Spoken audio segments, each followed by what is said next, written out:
The quality of our lives depends upon the quality of our relationship with others.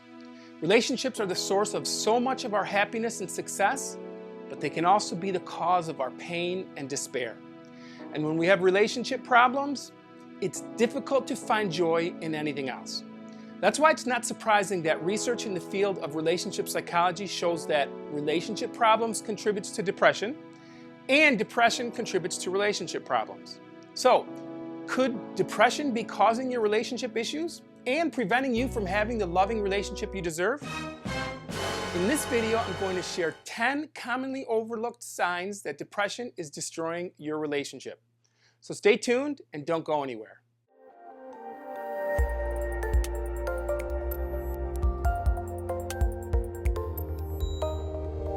Hi everyone, I'm Dr. Antonio Borrello. Welcome to my channel. I'm a psychologist and relationship expert, and I make weekly dating and relationship advice videos that will help you make your love life the best part of your life. Please take a moment and click on that subscribe button to be sure that you're not missing any of our live chats and weekly videos. Just click on subscribe and then click on that little bell icon and you'll be good to go. Okay, so on to our topic. Could hidden depression be preventing you from the loving relationship you deserve? For many people, it's difficult to accept the possibility that depression is the real problem. That's because depression negatively distorts your perception and makes satisfaction with an otherwise healthy relationship much more difficult. See, unlike a physical illness, depression doesn't announce its arrival with acute physical symptoms.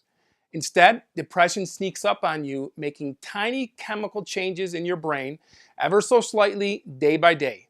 For many, depression creeps in without being recognized until it has influenced changes in your thinking, feeling, and doing. Without realizing that depression is influencing their perception, it's easy for sufferers to point to undesirable life conditions as a source of their unhappiness. For example, notice the difference between the following statements made by Jenny. Number one, of course I'm depressed. I hate my job. I have too many bills. My husband is insensitive and we're always fighting. And I'm overweight. Wouldn't you be depressed? So 10 weeks later, this is Jenny. I don't mind work. My coworkers are great, and I'm starting management training soon. Jacob and I are also getting along much better, and we have even started working out together.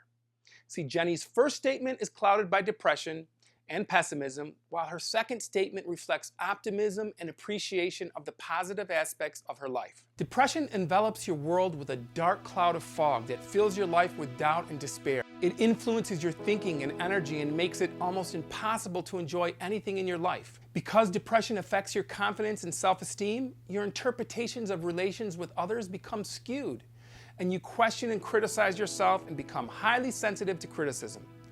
It saps your motivation and energy level and makes you question your worthiness in work, in school, or in relationships. As a result, you hate your job, your partner is insensitive, and your life sucks. So, time for some examples. I'm going to present the clinical symptoms of depression and then the examples of how those symptoms might manifest in your relationship. Okay, so first the symptom. Number one, a persistent sad, empty, or anxious mood most of the day, nearly every day. Or two, a loss of interest or ability to experience pleasure from ordinary activities, including sex. So how might this appear to affect your relationship? Well, you may be withdrawn from your partner, or uncommunicative, or disinterested, or some people are needy or needing of constant affirmation from their partner, or frequently worried that your partner's feelings are changing, or fear of abandonment without reason. Or there's the diminished interest in sex or distrusting of your partner's show of affection. 3, the symptom first, decreased energy, fatigue, feeling slower. And how might it appear to impact your relationship? You might have a lack of motivation or energy to engage in your typical relationship activities, such as shopping together or completing projects at home.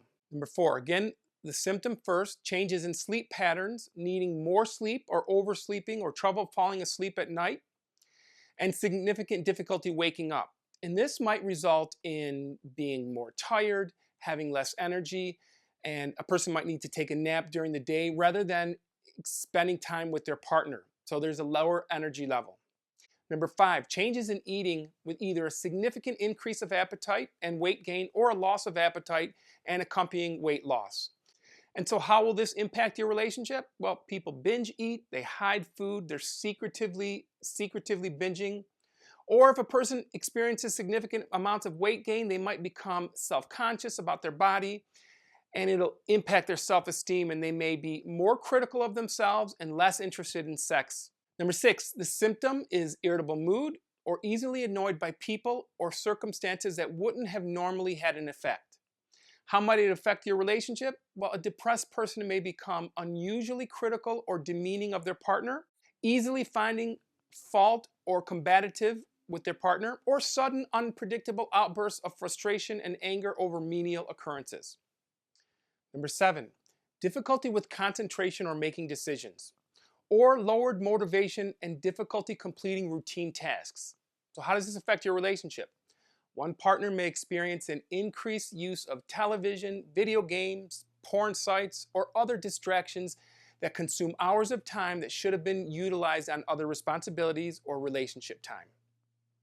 Number 8, feelings of hopelessness and pessimism. How it appears in your relationship? It may appear as denial or distrust of your partner's love, intentions, or affection. Feeling insecure about the future of the relationship. Number 9, being highly sensitive to rejection. So this one is easily recognized. It's an extreme or unusual feelings of jealousy or being highly sensitive to rejection or criticism. An intense reaction or increased sensitivity to rejection. Number 10 is mood brightening or mood reactivity. And this is the ability to become excited and even temporarily happy about upcoming events or vacations or time spent with specific people. So how does it appear? A sufferer might become excited about an upcoming vacation, but towards the end of the vacation, the depressed feelings return, making the last day of vacation unenjoyable. It's like they can't even enjoy the last 2 days of vacation because they're thinking about going back to their life and what things will be like when they get back home. If you can identify with 5 or more of the symptoms that I just went over, it's likely that depression is hurting your relationship somehow. But while it takes a lot of courage to recognize your own symptoms, only a licensed mental health professional can make a formal diagnosis. The good news is that you can immediately do something about it by contacting your primary care physician to talk about your symptoms. That brings us to another important issue. You might be feeling ashamed to discuss your symptoms with your healthcare provider or guilty for having these feelings and these struggles in the first place. Remember, you didn't choose to feel this way, nor did you do anything to cause these struggles. Taking action to contact your doctor is the first step in becoming mentally and emotionally healthy, and doing so will give you the power to prevent depression from wreaking havoc on your relationships. So hold your head up high and be proud of yourself for having the courage to overcome a problem that is often overlooked. That's it for this video. If you've enjoyed it and found it informative, please take a moment to hit that thumbs up, and please share it with someone who might also benefit from seeing it. Oh, and please take a moment to subscribe if you haven't already. Thanks for watching. I'll see you in the next video.